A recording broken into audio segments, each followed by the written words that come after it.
Fire will get you killed. That is not a metaphor. It is a fatal, romantic lie you've been sold by movies.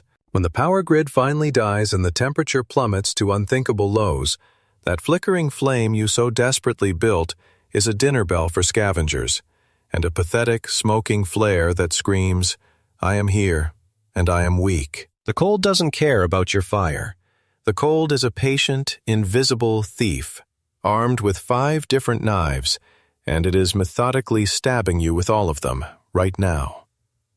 I survived -40 degrees not with a match, but with a plastic trash bag and a basic, brutal understanding of physics. You are a 100-watt nuclear reactor, a walking furnace fueled by fat and spite. The problem you face is not making heat, it's stopping the theft. I am going to show you how to find and disarm all 5 of the cold's weapons, or you will freeze trying. The 5 knives of the cold. Before you can fight, you must understand the attack. You are a biological furnace, and the second law of thermodynamics is the enemy. The universe demands equilibrium, and it will try to steal your 98.6-degree core temperature in 5 specific, relentless ways. It begins with conduction, the direct, vampiric theft. You sit on a cold rock, you lie on the frozen ground, and that massive object acts like an infinite heat sink, sucking the warmth directly from your flesh. It's the fastest, most brutal way to die. Then there is convection, the wind.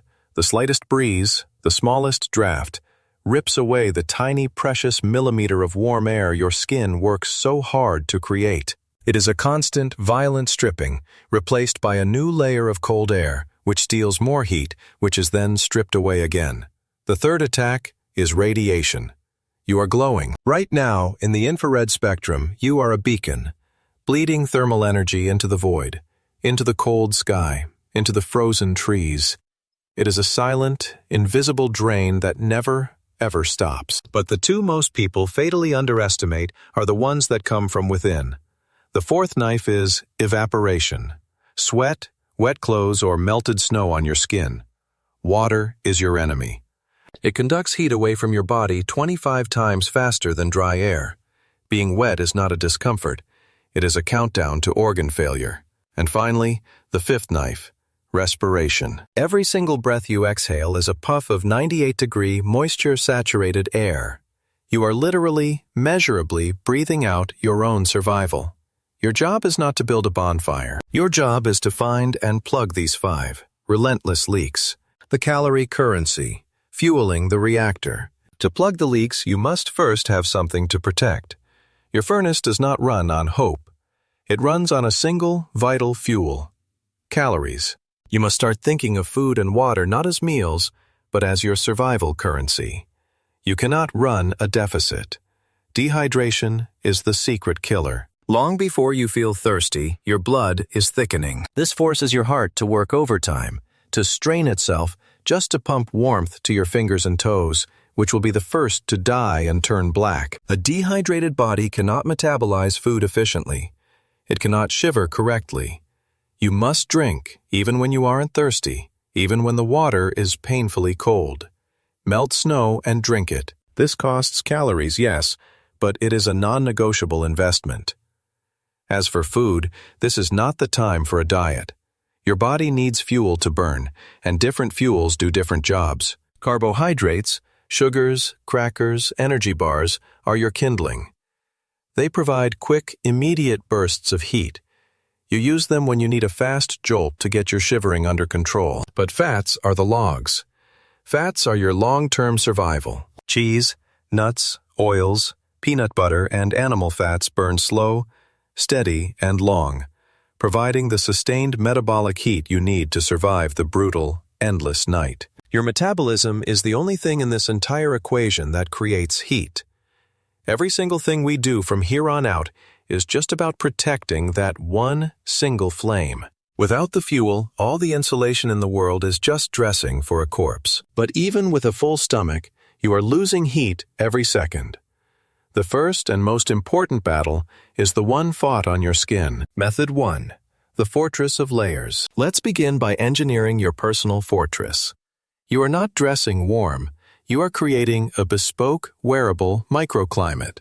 This is a three-part system, and if you get it wrong, it will kill you. It all starts with the base layer, the one touching your skin. Its one and only job is to fight the knife of evaporation. It must pull sweat, your body's moisture, away from your skin and move it to the outside of the fabric. This is called wicking. Your only options are synthetics like polyester or polypropylene, or high-quality merino wool. Cotton is murder. I will say it again, cotton is a death warrant. The moment cotton gets damp with your sweat or melted snow, it holds that moisture directly against your skin, becoming a superhighway for conduction and evaporation to chill you to the core. It is worse than being naked. Once your wicking layer is set, you add the insulation. This is the furnace room. This layer's job is to trap air, to fight convection from within. Fleece, down, wool, or in a survival scenario, crumpled up newspaper, dry leaves, or shredded plastic bags. Its sole purpose is to create thousands, even millions of tiny pockets of dead air that cannot move. Still, dead air is the single best insulator on the planet. This is your armor. But this armor is useless if the wind can penetrate it. That brings us to the shell. The outer layer is your wind block. Its job is to stop the external knife of convection dead in its tracks. A simple plastic garbage bag, a cheap poncho, a tarp, or a high-tech Gore-Tex jacket all do the same thing. They stop the wind from stealing the warm, dead air your insulation layer has so carefully trapped. Now you must supercharge this system. Stuff your layers, crumpled dry grass, shredded foam from a car seat, plastic grocery bags. Cram this trash between your insulation layer and your shell. This creates more dead air. And you must seal your highways. You don't lose 90% of your heat through your head. That's a dangerous myth. But your head, neck, wrists, and ankles are highly vascularized hot zones. Leaving them exposed is like leaving the windows of your house wide open in a blizzard. Wrap a scarf over your mouth. This does two jobs. It fights convection on your face, and it traps some of the heat and moisture from your respiration, pre-warming the air you breathe in. You have built your armor, but this armor won't save you when you lie down. The ground itself is now the enemy. Method 2. Cardboard armor and the urban shield. Your fortress of layers is designed to fight the air, but it will lose, and lose fast, to the ground. Conduction, the direct theft, is the fastest killer. You must get off the ground. In an urban environment, the single greatest survival tool is not a knife or a lighter. It is cardboard. Do not laugh. Cardboard is a miracle of engineering physics. That corrugated waffle pattern on the inside is not just for strength. It is a perfect, pre-built network of trapped, dead air. It is a portable, rigid insulation layer. Your first priority in any cold weather scenario, before shelter, before anything, is to create a sleep system. Lay down a mat of flattened boxes, at least 2 or 3 layers thick. This creates a powerful, non-compressible barrier, stopping the frozen concrete or earth from sucking the life out of you. This is non-negotiable, but its uses are not just for sleeping. You can tape cardboard over broken windows to kill convection. You can line the inside of a car with it, turning a metal box into a functional shelter. And yes, you must wear it. Shove flattened pieces under your jacket, like a medieval knight's breastplate. Wrap it around your shins and tape it in place. It is a rigid, ugly, life-saving exoskeleton that stops both wind and heat loss. You can create a hobo roll by wrapping a thick layer of cardboard in a layer of plastic sheeting, creating a waterproof, insulated sleeping pad. In the city, cardboard is the duct tape of survival. It is everywhere. Use it. But what if you're not in the city? What if you are surrounded by nothing but trees and snow? Method 3. The debris coffin. If cardboard is your best friend in the city, the forest floor is your only ally in the wild. You are going to build your armor from the earth itself. You are going to build a debris hut. I call it a debris coffin because to work, it must be small. Claustrophobically small. Find a dry spot, ideally under a large evergreen, out of the wind. Find a strong, thick branch about 8 feet long and prop one end on a low stump or a rock, with the other end on the ground. This is your ridge pole. Now, build a skeleton. Lean smaller branches along the entire length of the ridge pole, creating a tiny, steep-sided A-frame. It should look like the ribs of a dead animal. It must be only as wide as your shoulders and only as tall as your chest. Any bigger, and your body heat will be wasted. Now comes the insulation. You must bury this skeleton. You will pile on dry leaves, pine needles, moss, bark, and grass. Do not stop at 1 foot. You need 2, 3, even 4 feet of this material covering the entire structure. You are not building a roof. You are building a nest. The thicker it is, the more dead air it traps, and the more it will shield you from convection and radiation. Now, the most critical step, the bed.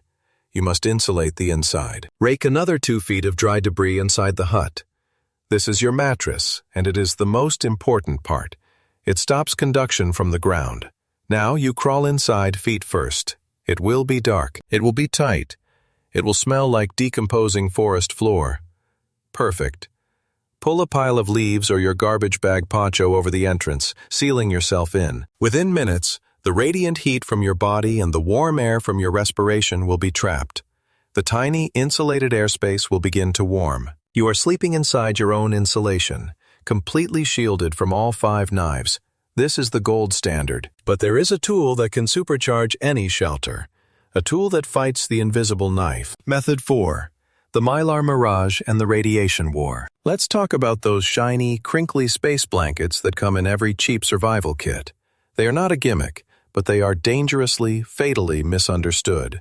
They do nothing to stop convection. They do nothing to stop conduction if you're lying on them. The material will just conduct your heat to the cold ground. Their one and only one job is to fight the knife of radiation. That shiny Mylar surface reflects up to 90% of your body's infrared heat, your thermal glow, right back at you. It is a mirror for your own warmth. But people use them completely wrong. Draping one over your shoulders like a cape is worse than useless. The wind will tear it to shreds, and conduction and convection will rob you blind from underneath. You must integrate the Mylar. Wrap it around your core, inside your jacket, but outside your insulation layer. This reflects your core heat back into your insulation. Use it to line the inside of your debris hut, shiny side in, turning the entire shelter into a human-sized thermos. Use it as a ground sheet, shiny side up, on top of your cardboard or debris bed, to bounce your heat back at you before it can be conducted away. But here is the critical, life-threatening warning. Mylar does not breathe. It is a perfect, non-porous vapor barrier. If you wrap yourself in it completely, your sweat, your evaporation, will get trapped. You will become soaked. And the second you break that seal, the second you open your Mylar burrito, that moisture will flash freeze and you will die. It is a powerful tool, but it is a double-edged sword. Heavy-duty aluminum foil from a kitchen, or even the inside of a large potato chip bag, can serve the same purpose in a pinch. Even with all this, your toes and fingers will be the first to go. You need a way to send them reinforcements. Method 5. The portable radiator. You need a focused heat source, a way to move thermal energy from your core to where it's needed most. You are going to make one. This is the hot water bottle radiator. Find any durable bottle, ideally metal, like a stainless steel canteen or a hard, Nalgene-style plastic. Fill it with hot water, not boiling, just hot. If you have no fire, no stove, no problem. Fill it with any water, even cold water, and stick it deep in your jacket, against your stomach or in an armpit. Your own 98-degree core will slowly heat the water over an hour. You have just created a thermal battery, a portable bank of caloric energy. Now wrap that bottle in a sock so it doesn't burn your skin, and place it strategically. Do not put it by your cold feet. That is a waste of energy, and a good way to get a frostbite burn injury. You must put the radiator where the blood superhighways are. Place it against your neck to warm the carotid arteries. Shove it under your armpits. Or, most effectively, place it high between your legs, against your femoral arteries in your groin. This directly warms the blood flowing from your core, which then circulates that warmth to your entire body, to your fingers and toes. It is a life-saving, self-powered heat pump, and when it finally cools down, you have water to drink, fighting the dehydration that is thickening your blood. If you have no bottle, you can heat a smooth, dry rock by a fire. Never a wet rock, it can explode. Wrap it in many layers of cloth and use it the same way. This is active heating, using physics as a weapon. But what if you are not alone? What if your greatest resource is another walking furnace? Method 6. The Primal Furnace Huddle. If you are with other people, you must immediately abandon all sense of personal space and social awkwardness. The cold does not care about your polite fictions. You will huddle. This is not just a nice idea. It is a primal law of biology. 2 people in one sleeping bag will stay significantly warmer than 2 people in separate, adjacent bags. You are sharing metabolic heat, and more importantly, you are dramatically reducing the total exposed surface area for radiation and convection to attack. You huddle back to back, side to side. You create a human burrito, interlocking your limbs and wrapping your entire group in a single large tarp or Mylar blanket. But there is a dangerous, little-known risk. If one person in your group is already deep into hypothermia, they can act as a heat sink. They are no longer a radiator, they are a block of ice. Putting them in the middle of the huddle can actually suck the warmth from the healthier survivors, killing the entire group. You must put the healthiest, warmest individuals on the outside of the huddle, and the coldest person in the absolute center, shielded from all sides. If you are alone, you must become your own huddle. You must get into the fetal position, knees to your chest, arms wrapped around them. This is not a position of defeat. It is a position of tactical physics. You are minimizing your body's surface area, giving the void, giving radiation, less of you to steal from. You are protecting your vital, heat-generating core with the armor of your own limbs. You can have every one of these layers. You can have the best shelter. But none of it matters if you lose the one thing that controls it all. The mind is the match, fighting the final enemy. This brings us to the final and most important tool, your brain. The cold doesn't just attack your body, it attacks your decisions. Hypothermia is insidious. It is a poison that makes you stupid before it makes you dead. It makes you clumsy. It makes you apathetic. It makes you irrational. You must watch for the umbles, stumbles, mumbles, fumbles, grumbles. These are the first, critical signs that your core temperature is dropping. Your brain is getting cold. You will feel an intense, overwhelming, and deeply comforting urge to just sit down, to rest for a minute. This is not fatigue. This is your body beginning the shutdown sequence. This is the death nap. You must not, under any circumstances, sit down. The most terrifying symptom is paradoxical undressing. In the final, fatal stage of hypothermia, the victim is often found frozen, their clothes inexplicably removed and folded neatly beside them. This isn't madness. It is the failure of biology. As the brain's temperature control center fails, the constricted blood vessels in your extremities suddenly, painfully dilate, releasing a last, final flush of warm blood to the skin. This gives the victim a blinding, burning flash of hot skin. Confused, delirious, and convinced they are on fire, they tear their clothes off, accelerating their own death by minutes. You must fight this. You must have a process. You must stay mechanical. Wiggle your toes. Check your layers. Drink your water. Do not sit down. Do not panic. Panic makes you sweat, and sweat is evaporation. Panic is a luxury you cannot afford. You must become a machine. Fire is a comfort. Insulation is a law. You are not a victim of the cold. You are a furnace that has sprung a leak. Your job is to be a plumber. You will use plastic trash bags to stop convection. You will use a bed of cardboard to fight conduction. You will use a shiny chip bag to reflect radiation. You will use a wool shirt to defeat evaporation. You will use a scarf over your mouth to reclaim your respiration. You are not cold. You are a fortress. You are a reactor. And you will not go dark. You've heard my methods for surviving with trash. Now, I want to hear yours. Drop the single most effective trash or low-tech survival tip you've ever used or heard of in the comments below. The best one just might save a life.